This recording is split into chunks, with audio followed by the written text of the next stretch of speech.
नमस्कार, सच न्यूज़ 24/7 में आपका स्वागत है। मैं हूं प्रोफेसर अशोक अरोड़ा। जैसा कि आप जानते हैं कि दिल्ली में प्रदूषण काफ़ी गंभीर स्तर पे पहुंच चुका है और इतना ज़्यादा पोल्यूशन है कि घर से निकलना भी बड़ा मुश्किल हो गया है।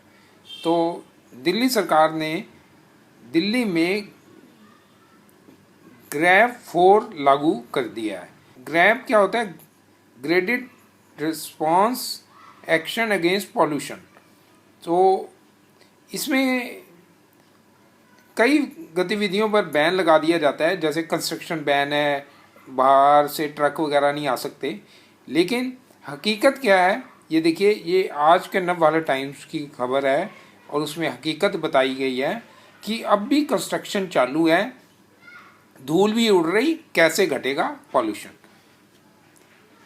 दिल्ली में GRAP 4 लागू होने के बाद कई तरह की निर्माण गतिविधियों पर रोक लग गई है। हालांकि एयरपोर्ट, रेलवे, मेट्रो और राष्ट्रीय महत्व की परियोजनाओं को छूट दी गई है, लेकिन उनके लिए भी प्रदूषण रोकने के उपाय करना अनिवार्य किया गया है। नियमों का कितना पालन हो रहा है, इसके लिए जब हमने कुछ साइट्स पर रियलिटी चेक किया तो कहीं नियम टूटते दिखे तो कहीं पालन भी हो रहा था। ये रिपोर्ट नव भारत टाइम्स में आज छपी है। ये जो 4 संवाददाता है, प्रशांत सोनी, राजेश सरोहा, सुदामा यादव और राजेश पदौर ने ये रिपोर्ट दी है। ये रिपोर्ट क्या कह रही है कि बारामूला एलिवेटेड रोड जो है फेज 3, वहाँ पे अभी भी चल रहा है कंस्ट्रक्शन का काम।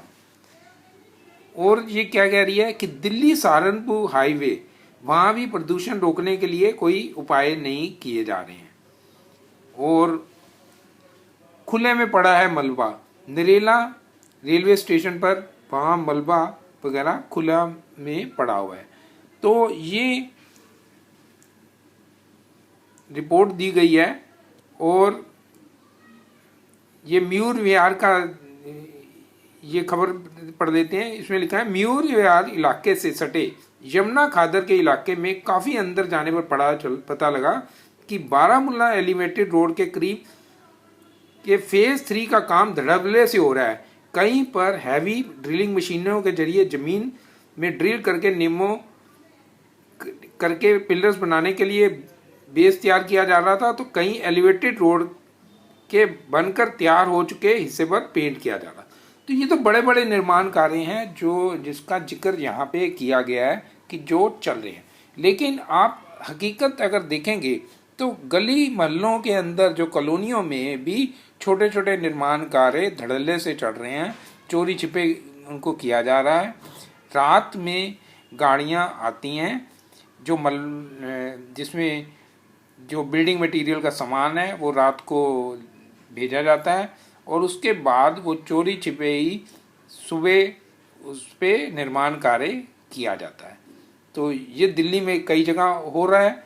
और लेकिन सवाल ये है कि सरकार आदेश तो लागू कर देती है, आदेश जारी कर देती है, लेकिन वो लागू कहाँ हो पाते हैं? क्या ट्रैफिक पुलिस को पता नहीं है कि कौन से ट्रक एंटर हो रहे हैं? अगर रात को भी ट्रक वगैरह या जो बिल्डिंग मटेरियल का सामान ले जाने वाले टेम्पू जा रहे हैं तो उनको क्यों नहीं रोका जाता? क्या उस पर क्यों नहीं कार्रवाई की जाती? और दिल्ली सरकार दोष देगी कि भाई पुलिस हमारे अंडर नहीं है, इसलिए हम इस पर कुछ कर नहीं सकते। लेकिन ये तो एक तरह की बहानेबाजी है काम ना करने के लिए। अगर इच्छा शक्ति हो और मिलकर केंद्र और राज्य सरकारें काम करें तो आसानी से प्रदूषण पर कंट्रोल किया जा सकता है। सरकार अब ऑड इवन लगाने की सोच रही है, जिस पे सुप्रीम कोर्ट ने फटकार लगाई है कि भाई ऑड इवन से क्या फ़र्क पड़ेगा, आप बताइए। अब शुक्रवार को जो दिल्ली सरकार के पर्यावरण मंत्री हैं गोपाल राय, वो शुक्रवार को कोर्ट में बताएंगे कि ऑड इवन लागू होगा या नहीं लागू होगा। और ये भी चर्चा की जा रही है कि दिल्ली में कृत्रिम बारिश करवाई जाए।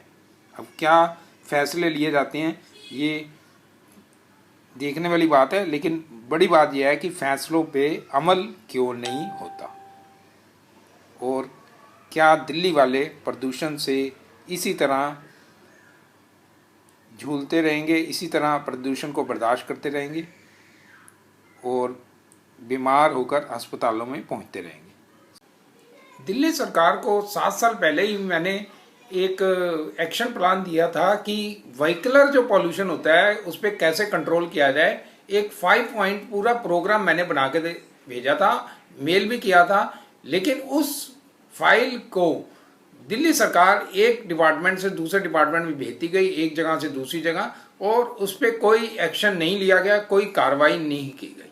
अगर कार्रवाई की जाती तो दिल्ली में एटलीस्ट जो व्हीकलर पॉल्यूशन है उस पर रोक लगाई जाती। मैंने बताया था कि कैसे हम जो ऑड इवन है उसकी बजाय एक और स्कीम ला सकते हैं जिससे कि पॉल्यूशन पे कंट्रोल किया जाता है, व्हीकलर पॉल्यूशन पे कंट्रोल किया जा सकेगा। और इसके अलावा 4 पॉइंट और बताए थे।